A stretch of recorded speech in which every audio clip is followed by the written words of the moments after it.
Hello guys, this is Kabase.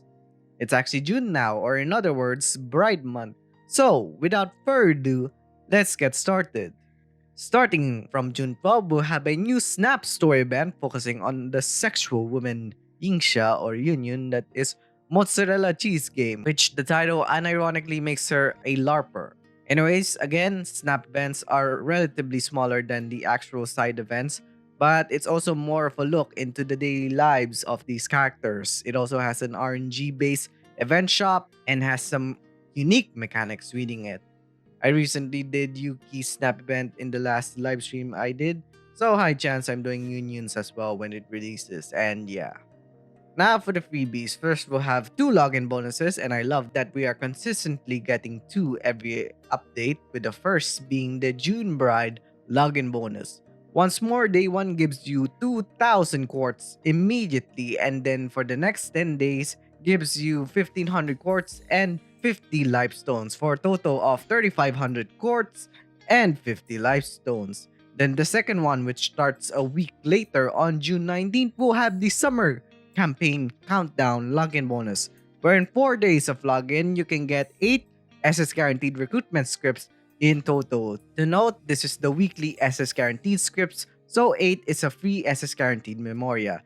And lastly, I'll mention this for last time, which is the invite a friend campaign. You preferably should spread HBR around, and you can earn up to 4,500 quartz when your friends clear the designated main story chapters.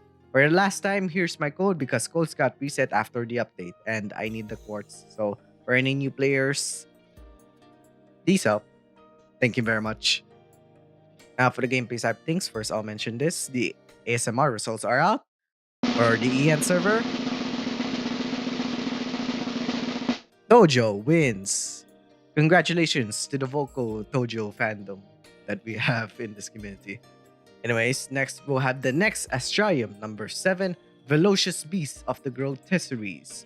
Once again, the main boss is a Racing Eclipse variant, I mean Sun Eater as Ian calls it. This boss has a Fire E-Shield instead of a DP bar, which means you pretty much are recommended to run a fire team or make sure your team has the Fire Strike bracelet accessory equipped, the ones that turn your normal attacks into fire ones.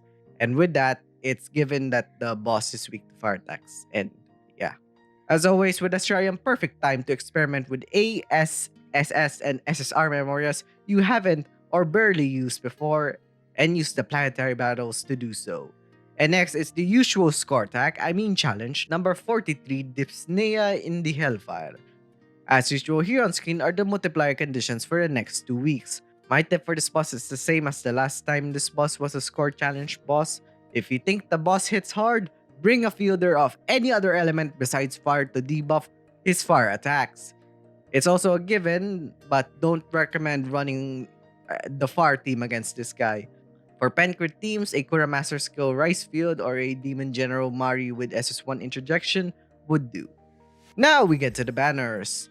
And it's 2 banners with 3 new SS Memorias, and since it's June, we got some Bride Memorias this update. But first, let's discuss about the one that's not. First up is Kick Your Feet Up Yottsun, who is a Dark Pierce buffer who is unique because I have to mention her passive skill, which replaces the typical non-EX skill SS Memorias have, where if Yotsuha is in the back and does a random follow-up attack, said attack will be replaced by her EX skill, which makes it possible to use her EX skill while she's in the back, albeit with these 3 conditions. First, the skill itself must be equipped beforehand.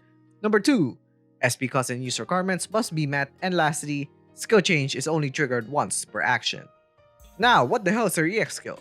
Well, if you use it normally, it is a 10 SP EX skill and usable 8 times instead of the usual 6. The skill itself grants large frontline dark skill attack up, large frontline dark crit rate up, and large crit damage up for dark for 3 turns. Large means the buff doesn't stack twice, and they are the best kinds of buffs, numbers wise. Now her passives. LB0 passive 1, yes, she has 2 LB0 passives.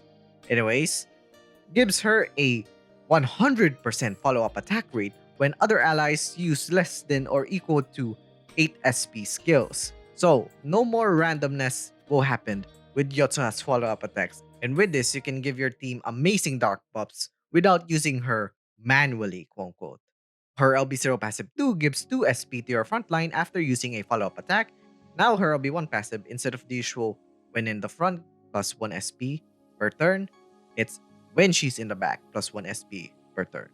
And lastly, her LB3 passive increases the OD gauge by 5% every turn if she's in the back. Overall, amazing dark buffer, but in order to use her in the best way, your team must have Memorias that can spam low SP skills to reliably trigger her follow-up attacks.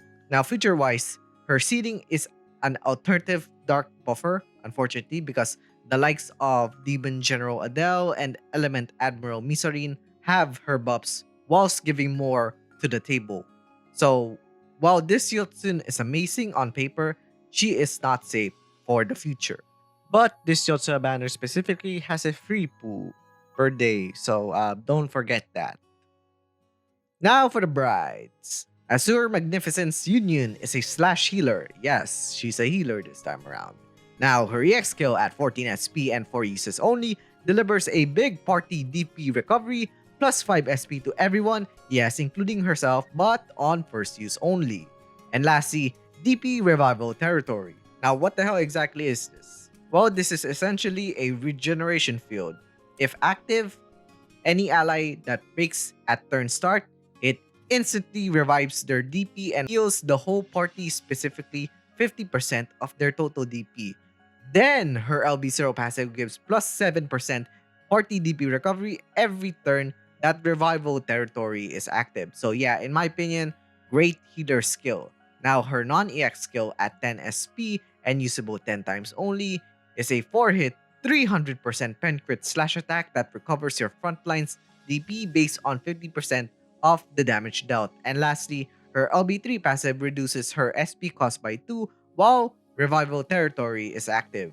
Overall, she's a mostly pure healer. She's good for multi-wave fights like Seraph Encounter Drill or cases where you're dealing with bosses that loves to break your DP. Overall, she's a unique Memoria for unique situations, so she's so-so for the future.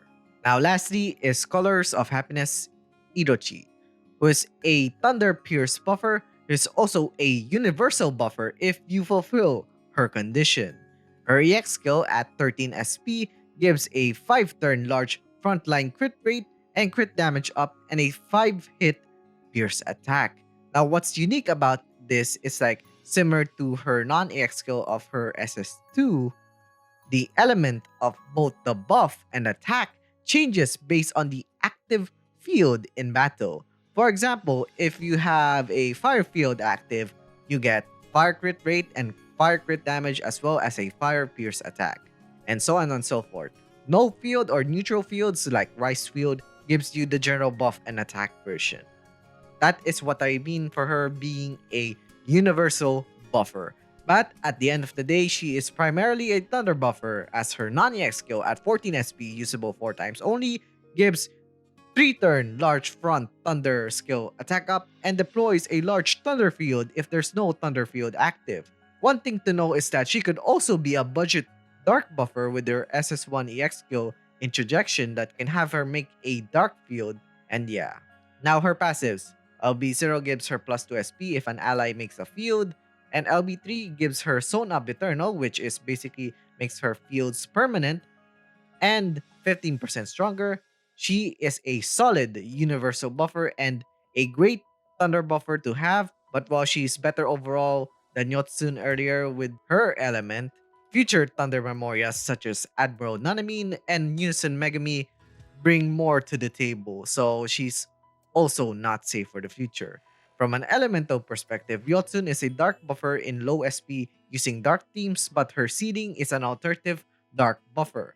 Irochi is a solid universal buffer, amazing thunder buffer in her own right, but her seeding is also an alternative thunder buffer. Now, from a general common perspective, Union is a good healer that can be great if put into situations where you do multi-wave battles or up against bosses that often breaks your DP. But as an encompassing overall, both banners are not recommended to pull, especially when better versions of these memorias are gonna come out in the near future and based on the recent banners schedules, possibly sooner than you think. Though, as always, if you love the characters, their artworks, or want their specific abilities, feel free to ignore my advice and pull for them.